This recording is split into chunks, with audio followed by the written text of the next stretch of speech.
troca, muitos de vocês comentaram que é o volante Gabriel, de 31 anos de idade, atleta que eu lembro muito bem, até já falei que poderia ser uma boa para o Cruzeiro, ele que estava no Internacional desde 2022, naquela época chegou a pedido do técnico Mano Menezes e foi um dos pilares no meio de campo daquele time que foi quase campeão brasileiro, né? Realmente faltou ali um jogo, né? Um gol para o Internacional ser campeão. 43 jogos naquela ocasião. E aí caiu muito de rendimento, 2023 apenas 17 jogos, com alguns problemas físicos também. E em 2024 com o Kudê apenas 2 partidas. É um jogador que tem contrato até o final desse ano, de 2024, e não acho que é um atleta negociável. Se o Cruzeiro for atrás, certamente poderia ter algum negócio, né, envolvendo o jogador. Ele que já jogou também no Botafogo, no Palmeiras, no Corinthians. No Corinthians viveu bons momentos, principalmente em 2017 e 2018, quando ele era titular absoluto, né? Não é à toa que nesses 2 anos ele disputou quase 120 jogos e marcou 4 gols. Jogador que é um volante muito mais de marcação e ó que ele é baixinho, né? Tem 1,71 m de altura. Vale lembrar que o Cruzeiro por esse setor ainda tinha consultado o Emmanuel Martinez, mesmo com o Cifuentes encaminhado. Então, não ficaria surpreso se o Cruzeiro aparecesse uma oportunidade de mercado e trouxesse mais um volante. Mas na minha opinião já está muito bem servido, né? Vamos colocar assim, o Cruzeiro vai jogar com 3 meio-campistas, até deixar o Matheus Pereira na ponta, para não ter essa discussão. O Cruzeiro, então, hoje, na minha opinião, jogaria com algo próximo disso, né? Lucas Romero, Cifuentes e Lucas Silva. Ainda tem, por exemplo, reservas imediatos. Agora com a saída do Fernando Henrique e o Ian Lucas fica mais fácil, né? Reserva imediato, o Ramiro, tem ainda também o Felipe Machado e o Japa. Esses 3 jogadores, se eu não estiver enganado, seriam os 3 reservas na posição. Isso se o Cruzeiro jogar realmente com 3 meias. Pode realmente jogar ali, colocar o Matheus Pereira centralizado e aí teria um reserva o Matheus Vital, o Vitinho da base, enfim. Seriam essas as opções, mas eu acho que de volante mesmo o Cruzeiro já está bem. Fora ainda as opções da base, igual o Henrique, que eu gosto bastante, acho que merecia mais espaço. É aquela coisa, se aparecer essa oportunidade, tudo bem. Eu achei ruim porque o Cruzeiro foi eliminado na Copa do Brasil, porque certamente se tivesse 3 competições, vamos colocar daqui até junho, né, pô, Copa do Brasil em junho ainda vai estar em umas oitavas, quartas de finais. Eu acho que o Cruzeiro poderia, na minha opinião, iria até mais ao mercado em busca de ter várias opções para os setores, porque agora tendo somente o Campeonato Brasileiro e a Sul-Americana para esses meses de abril em diante, né, não tem nem como falar que é daqui a muito tempo, basicamente mês que vem, e aí o Cruzeiro, na minha opinião, já tem um time interessante para essas 2 competições, tendo bons titulares e bons reservas em quase todos os setores. Acho que só falta ali realmente um centroavante, quem sabe mais um ponta direita, um meia e um zagueiro para ficar um time ideal. Mas se chegar mais 2 reforços, na minha opinião, já vai estar muito próximo e muito bom, né, em relação ao que eu esperava para o início da temporada. Então esse foi o vídeo, já falei demais aqui com vocês, espero que tenham gostado. Não esqueça de deixar seu like, também se inscrever no nosso canal. Lembrando que aqui sai 2 vídeos por dia no Cruzeiro News, primeiro às 9h30 da manhã e o segundo esse aqui por volta das 5 horas da tarde. Então por isso que é importante você ativar aqui as notificações e Bom, quero falar agora então com vocês sobre essa questão que eu havia prometido, né, do volante Flávio Medeiros. Vocês devem lembrar dele que em junho, julho, quando estava aberta a janela de transferências, o Cruzeiro buscava mais um jogador para essa posição e um dos nomes procurados foi o Flávio, né? Inclusive logo depois chegou o Lucas Silva, que o Lucas Silva, lembrando, chegou no meio daquele ano, onde então o Flávio foi uma alternativa. Ele estava jogando pelo Altamont em um ano, basicamente, 11 jogos, 1 gol e 1 assistência, e assim, ele tinha números baixos porque ele tinha passado, ele começa muito bem, se lesiona, aí depois ele volta e começa muito bem a temporada, e termina, né, a temporada muito boa lá na Arábia Saudita, e essa que foi a grande questão, porque o Altamont viu o potencial dele e gostaria de comprá-lo em definitivo junto ao Trabzonspor, que até agora ele está emprestado para essa equipe da Turquia ao Altamont da Arábia Saudita, né? E assim, essa equipe da Arábia ofereceu um valor gigante, né? Pelo empréstimo, por exemplo, foi quase 3,5 milhões, 4 milhões de reais, se não estiver enganado, e o Cruzeiro não tinha condições e não queria fazer esse investimento no atleta, que eu acho sim um ótimo jogador. Inclusive, recentemente, né, ele comentou sobre esse interesse passado do Cruzeiro e afirmou, né, confirmou essas negociações, confirmou que teve contato, mas acabou prosseguindo lá no Altamont, na Arábia Saudita. Nessa atual temporada, ele soma 23 partidas, 1 gol e 1 assistência, números baixos de jogos, porque lá na Arábia Saudita é um número menor mesmo, né? Mas vive uma fase sensacional, titular absoluto, jogador que foi muito bem no Bahia em 2019 e 2020, até ser vendido para o Trabzonspor lá da Turquia. Na Turquia passou pelo Trabzonspor, 33 jogos, e no Giresunspor, 36 partidas também.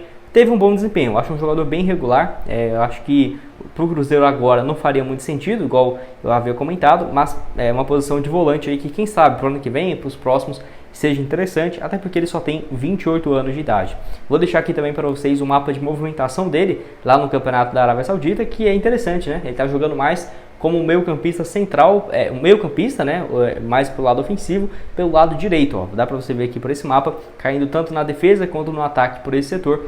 Não é muito um volante, por exemplo, de ficar parado só na área central, não, ele vai muito pro lado direito, até jogando como um meia pelo lado direito também, nota 7.7, jogou 20 jogos, todos como titular, uma média de 89 minutos por jogo, um gol e uma assistência na Arábia Saudita. A tendência é que a equipe do Al-Tawon o compre em definitivo, né? Deve pagar uma boa grana para o Trabzonspor, porque estava vivendo uma fase bem legal, e renova esse seu contrato por mais 2, 3 temporadas. Então uma pena, porque era um jogador que, se tivesse chegado no Cruzeiro, na minha opinião, teria um potencial de hoje, por exemplo, ser titular no meio. Para ter que falar agora com vocês então sobre o Eric Lamela, né? Vou deixar aqui algumas informações lá do argentino chamado Uriel Lugic, que ele traz informações então dos times da Argentina, muito também do Rosário Central e do Newell's Old Boys, onde ele afirmou então que o Eric Lamela tem então procura do Corinthians, Cruzeiro e São Paulo. Então, confirmando aquela informação lá do meu amigo lá do SEC Informes, né, e do Cruzeiro 365, que o Cruzeiro 365 tinha trago na última semana, que era ele o jogador que vinha sendo especulado. Eu até falei, né, que na minha cabeça faria sentido o Eric Lamela ser esse jogador, né, que ele havia indicado. Enfim, eu acho que é um atleta interessante, não vive uma boa fase, não é um jogador que vai chegar e fazer muitos gols, mas sem dúvidas tem muito nome e que tem um futebol muito acima da média aqui no Brasil. Ele é um jogador que na Europa nunca conseguiu ter um destaque absurdo, 15 gols por temporada, não. Mas uma coisa é você jogar na Premier League, agora no Sevilla, outra coisa é você jogar a Série A do brasileiro. Nessa temporada muito ruim, 9 jogos só na Liga, na Espanha, em quase 30 rodadas, 15 partidas só no ano, 2 gols e uma assistência, mas olha que temporada passada ele foi bem, né?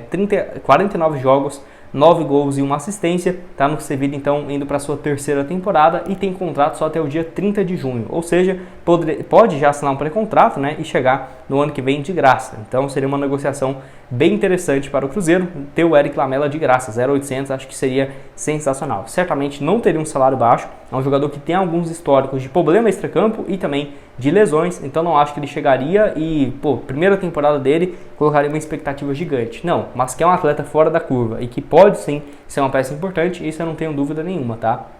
Enfim, vou deixar aqui o mapa de movimentação dele na temporada passada, porque nessa atual temporada ele nem jogou basicamente, né? Eu vou deixar aqui do ano passado, dá pra ver aí que então ele joga nas duas beiradas, ponta esquerda, ponta direita, teve aí então uma nota média no SofaScore, 6.88, caiu mais pelo lado direito, como um ponta mesmo. O Eric Lamela então somou 32 partidas, 20 como titular, 6 gols na Espanha, né, na La Liga e uma assistência, um desempenho até que bom, realmente, não é à toa que ele continuou, né, para a temporada, 32 jogos de 38 rodadas na Liga, 20 como titular, metade basicamente, e ainda somou 49 jogos no ano, contando Champions, contando também Copa do Rei e tudo mais. Pode deixar a sua opinião. Você acha que esses dois seriam boas opções? O Barreal basicamente confirmado, né, como reforço, e o Eric Lamela tem essa procura, acredito que o mais difícil desses. Eu acho que é realmente um jogador que vai chegar? Olha, não tenho certeza, mas assim como eu não esperava que o Barreal seria contratado, assim como eu não esperava que o Matheus Pereira no ano passado chegasse, é um jogador que nós deixamos aí, né? Quem sabe pode vir, quem sabe não, mas essas as informações que temos até o momento de que... Bom, então quero falar agora com vocês sobre esse reforço chegando, vindo para a categoria de base. Valeu demais o portal Crias da Toca, que trouxe, né, esse atleta aqui, ó, que vem se destacando muito lá no futebol paulista, onde um dos destaques do União Suzano na Copinha de 2024, o meia Cadu, é o novo reforço, né, para a equipe do Cruzeiro, jogador que nasceu em 2007 e já teve passagens na base do Atlético Paranaense e também da Ferroviária, e aí viveu uma boa fase pelo União Suzano, que se eu não estiver enganado é do futebol paulista, tá? Tenho quase 100% de certeza. Então assim, ele vive uma fase realmente muito interessante. Qual que é a função que ele atua? A tendência é que ele chegue para jogar pelo lado direito do campo, como um lateral mesmo, tá? Um lateral direito.